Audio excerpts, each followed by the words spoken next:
I didn't care at the end of the day. I was like, fine, you know what? Because after watching it, the Mercedes Monet thing, like, I'm happy she's there. I think she's going to do wonders for that women's division. But to me, I hate the CEO. I think it's absolutely awful.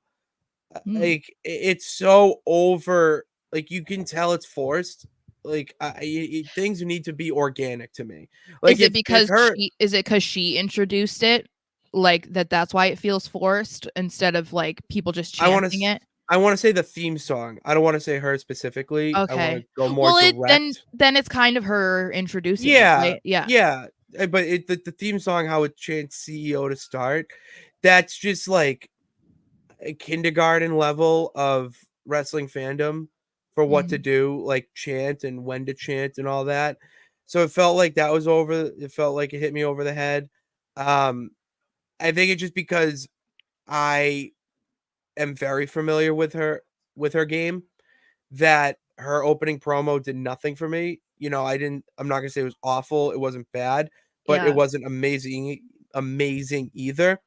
I think it did a She's job. never been an amazing talker either though. So, She just says what she says and is yeah. good at saying that. She's not like elaborate that way, but when she says something you believe it. That I agree with.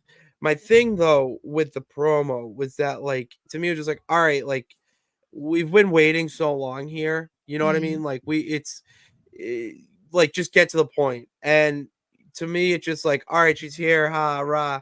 But the end, also didn't like how Willow Nightingale and Rio main evented.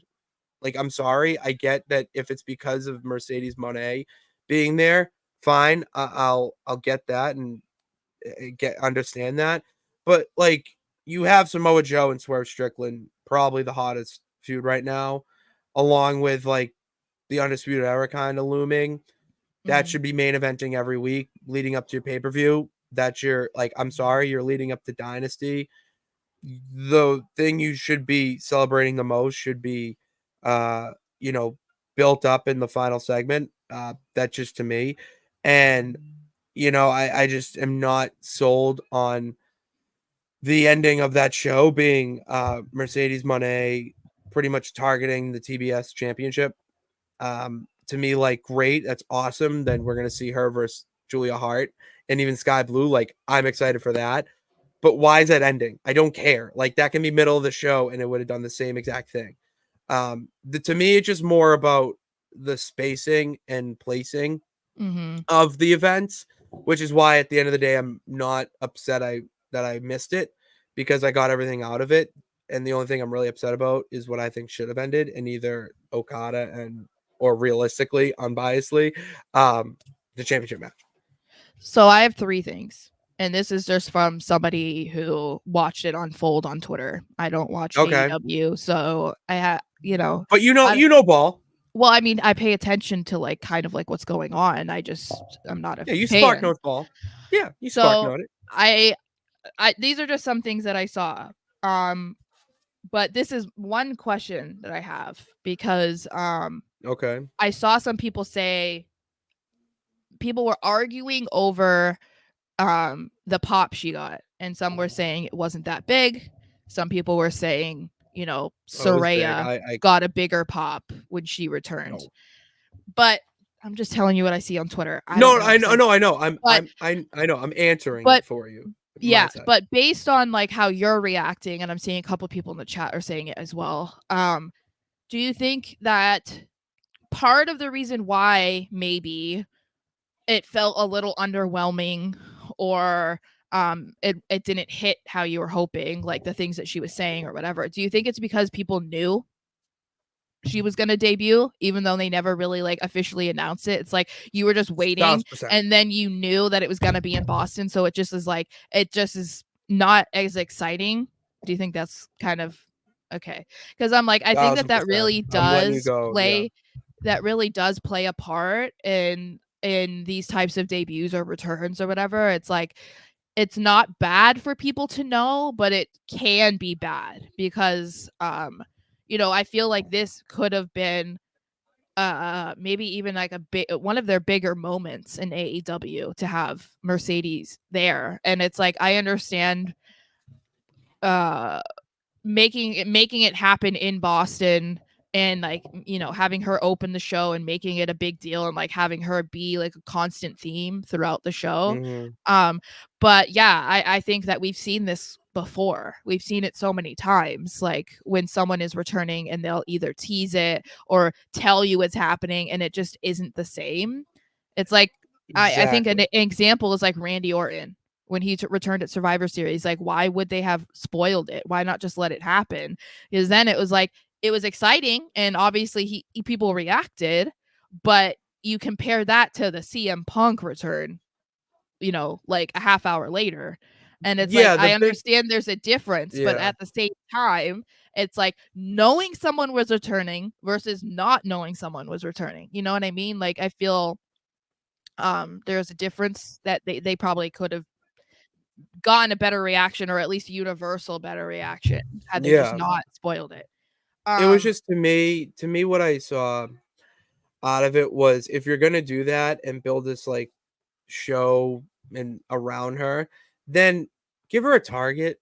You know, it just more felt like you were just introducing her and then it was like, you know, a subtle hint at what she's going for to end it. Like, if you're gonna do that, she should be having a target in mind and not just for the people who are like, well, the target's the women's division. She's gonna take over the women's division. No, of course she is. That's why she's fucking there. well, that's I'm the saying thing you though, gotta that's have like, a that's target in mind. Like, are you going after Tony Storm?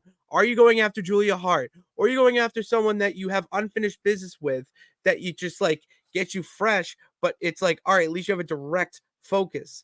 That was well, my biggest issue because I'm just watching this. I'm just like, all right, cool, she's here and she's dropping hints for the people that like aren't really familiar or like just want a cheap pop that are there. I was like, all mhm. right, like where are you going? Like who are you after? Are you gunning after the house? Are you going after Timeless Tony Storm and Mariah May? Like, are you going to be teaming up with somebody? Like, I don't know I think what to know. I think that it's, yeah, no, I can see that, because I mean, Soraya came back and that was like what she was doing too. It's just like, I'm back, like I'm coming after all of you, and it's like, okay, cool, but like, what am I supposed to get excited about? Like, if I don't know like who Exactly. you, yeah, I and like, so what I am get I it. doing? I also Uh, wanted to ask this because I saw someone. I again, I haven't watched it. I feel like I have to be on defense mode 24/7. But since you weren't too fond of her promo, did you feel like it had a WWE feel to it? And that's a part of the problem, 1000%. because Yes, I that saw some makes people saying that she different crowd. didn't exactly fit in, because, you know, she was brought up in the WWE system.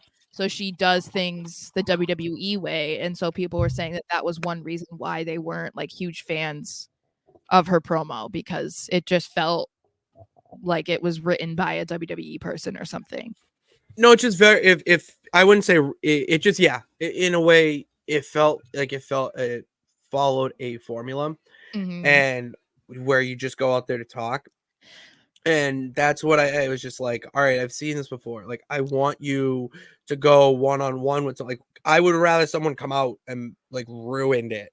You know what Yeah. I mean? Like come Yeah. out and ruin it and then like start there, like then hit your move and be like, oh my God. Don't wait till the Yeah. end of the show. Like no one like that's the thing. You're this is what happens. And it's my only real critique. I do like AEW. Like I really do. But and I like Tony Khan because of his passion, but there's just some things you want to just grab and be like, get your fandom out of the way. Like you got to get Yeah. your fandom out of the way. And think of the dollar signs. The dollar signs are going towards Swerve Strickland and Samoa Joe. That match is going to be absolutely incredible. Okay, the build for it has been good, not great, but good. Mainly because it's just Swerve. Like you're so behind Swerve. So because of that, why don't you give him that main event? Like have Wardlow and Joe go a little longer in that main event, get like Roderick Strong in there. Like make it so that even though it's Joe versus Swerve, like the Undisputed Era, they still want that title. That's the devil. And then boom, you have that looming thing. And then when he wins, he not only defeated Joe, but the other guy in his obstacle in his way.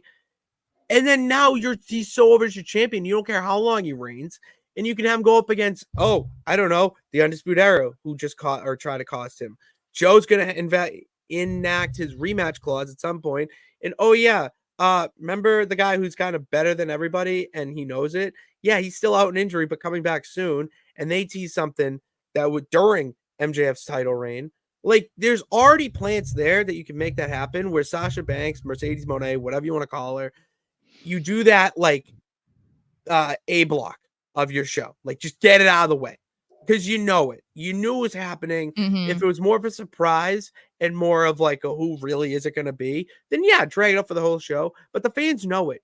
They're so online 24/7, just like the goddamn owner of the company, that they just know this. And it's the immediate gratification where they see it, they got it, they digested it. Now they want to move on. And Yeah. moving on to Samoa Joe and Swerve.